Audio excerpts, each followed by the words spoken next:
When time steals our years away, shall steal our pleasures too. The memory of the past will stay, and half our joys renew.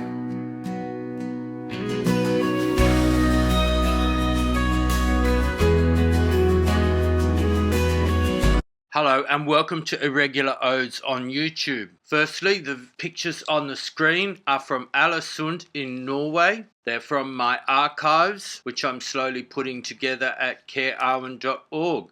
And the link will be on the screen to see the Norwegian photos. Astrid, who I met in Ålesund and spent a delightful afternoon with, is the person that sent me the Thomas More quotation, which is in our credits and video descriptions. This video is an interview between Elaine Kemp and Ellen Datlow, which was conducted at SwanCon in 2011, and this was a help desk production. There is a full 24-minute version of this interview on the Outside of a Cat channel, which is my other channel, which I am collaborating with Jack Lane Bridges on. So go and see that. The link will be in the video description. I do hope you enjoy this video. It's a great video and Ellen Datlow is very interesting, especially if you're a writer. It really does help if you like, share and subscribe, and it's free. Please like the CADT photography page on Facebook. Follow me on Twitter, which is now X, at James Rendell 17, and I hope you enjoy this video. This interview was recorded at SwanCon in 2011. SwanCon is a Western Australian science fiction and fantasy convention where fans and creators gather to discuss books, movies and games. SwanCon has been running since 1976. Guests of honour have included Charles Stross, John Scalzi, Anne McCaffrey, Ryan Griffin, Mercedes Lackey, Anne Bishop, Terry Pratchett and Ellen Datlow.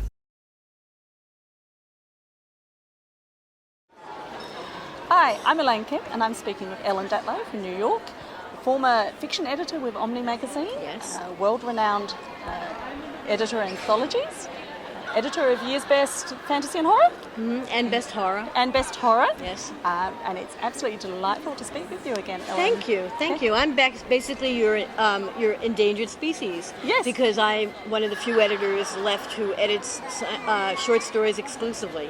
Yes. So yes, I edit science fiction and fantasy and horror stories, and have done for my whole career. Yeah. I guess as a writer myself, what I'd like to know is, what would you say to writers? What is your advice, given that you're the person that we're trying to persuade to buy our work?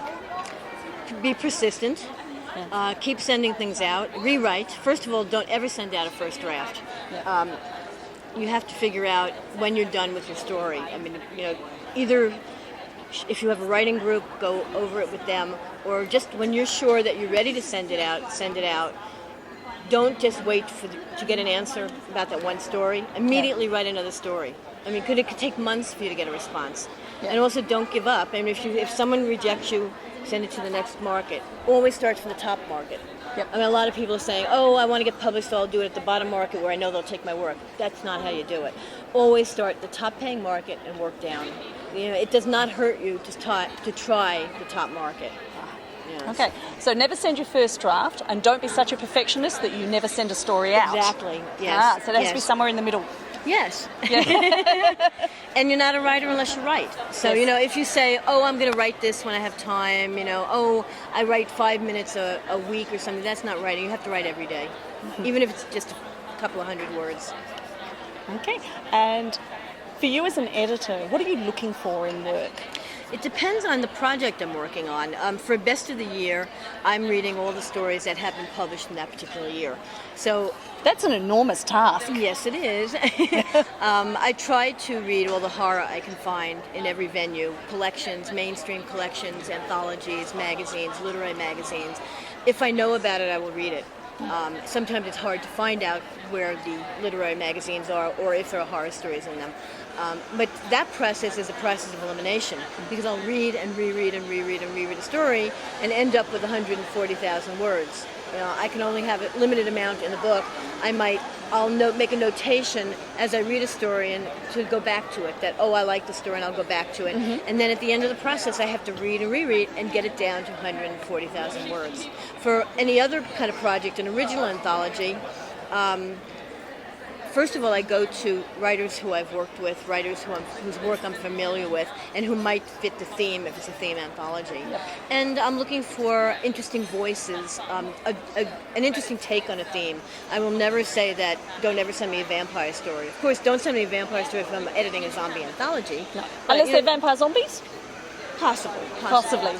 But maybe not. First of all, for that kind of thing, you have to stick to the theme. Yes. When I do a theme anthology, I try to have as broad a theme as I can so that I can publish different takes that may not be thought of by the regular reader of that theme.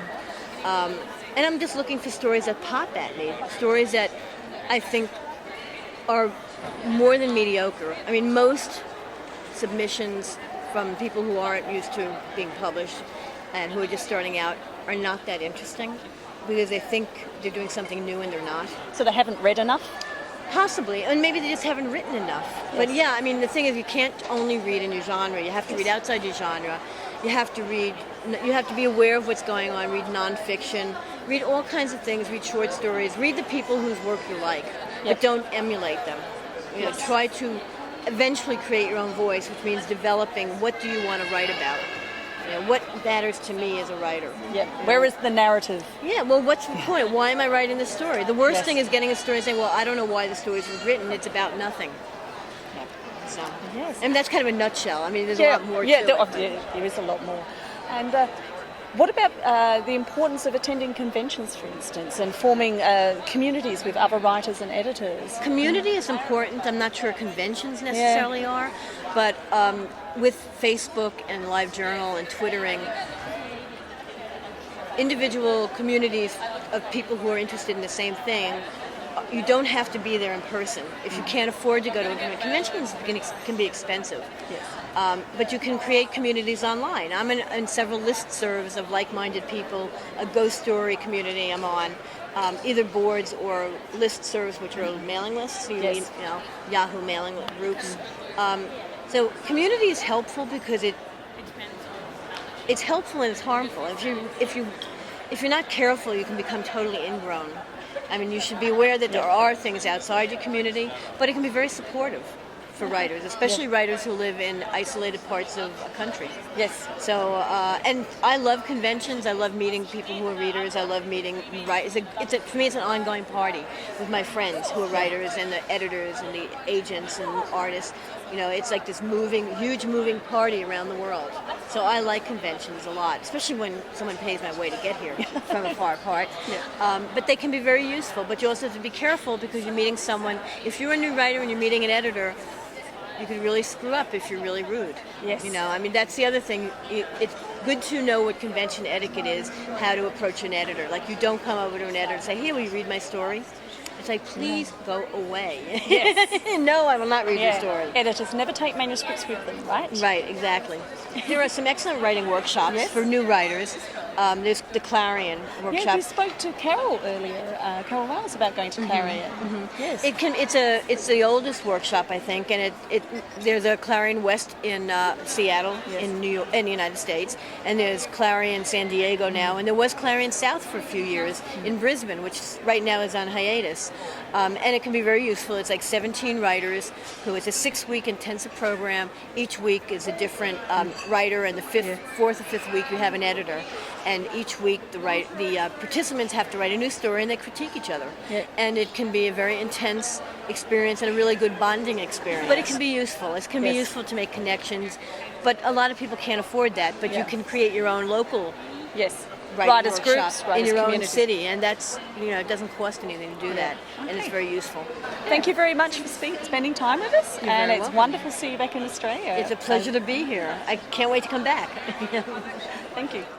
Thank you to SwanCon for hosting us in 2011. go to SwanCon's website at www.swancon.com.au. Well, I hope you enjoyed that video. Please like, share, subscribe, comment, all that good stuff. Go and check out Outside of a Cat on YouTube. We've got some great videos there.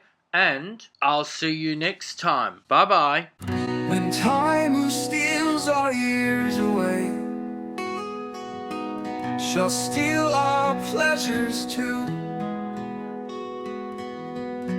The memory of the past will stay, and half our joy